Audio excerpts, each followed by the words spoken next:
the project differed is it was only our voices.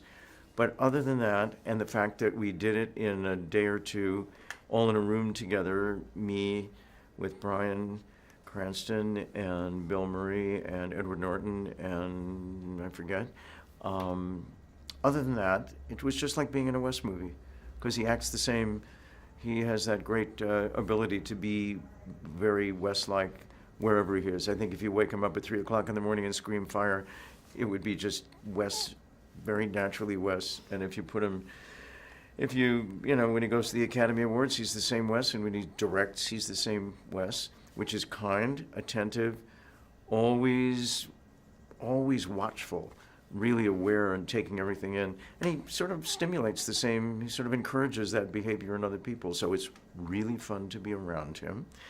And the experience of being the dog's voice was really just as complete an experience as just as being in a regular Wes movie.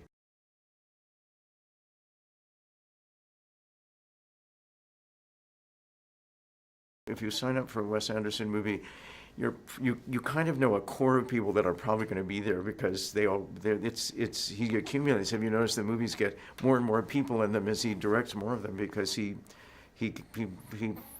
likes people that he works with and he wants to have them around, which is great. So you're going to be, probably Bill Murray will be around, and a few other people who are in mostly all of his movies, and Jason, and I can't even name them all. But you also know there'll be some surprises, and that you're in really great company, and that's the reason I think that everybody who's in his movies is quite happy to play a speck of dust on the rug or, a leading role for 16 weeks because it's a privilege.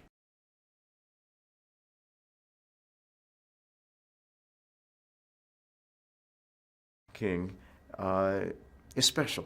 He likes the limelight. He's a realist. He knows, they could probably get another dog at some point, but he's proud of it, and he's a work dog. But we have to remember, all dogs, basically except lap dogs, have been bred for years and years and years to help and to be useful. And I think that's true of basically all the dogs in the movie. But my dog especially has an actual job.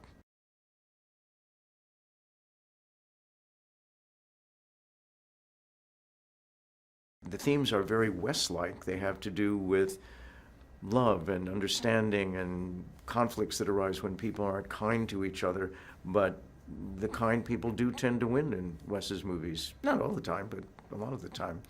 So I think Wes did not make this movie with a sense of, I'm going to make a movie that's very relevant to what's going on today, although certainly issues of immigration and kindness and treating people fairly and underdogs has always been around, and it didn't just start a couple of years ago, but it certainly got intensified.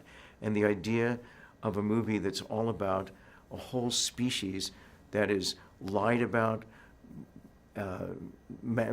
false news is manufactured about these lovely, sweet animals, and they're thrown into this terrible situation for political reasons.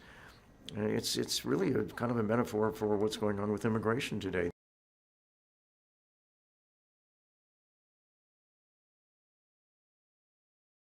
This wonderful boy who needs to get his dog back, and it's so primal, it's so understandable on every level, and it permeates the movie, the need for a child and his or her dog. So it's kind of wonderful that way, but it's so adventurous, it's so visually beautiful, and I think, and I imagine we're all saying pretty much the same thing here. But I think it's a wonderful movie. You could be 3 years old. Wes's daughter, I don't think she's 3 yet, is completely absorbed with the movie and has been ever since she was born, because her entire life has been her father working on this movie with these adorable little dog people. But I think it's kind of a great movie for everybody. It's sophisticated enough to be, anybody would like this movie. You could be Albert Einstein, you would like this movie. And you could just be whoever you are and have a pretty great time.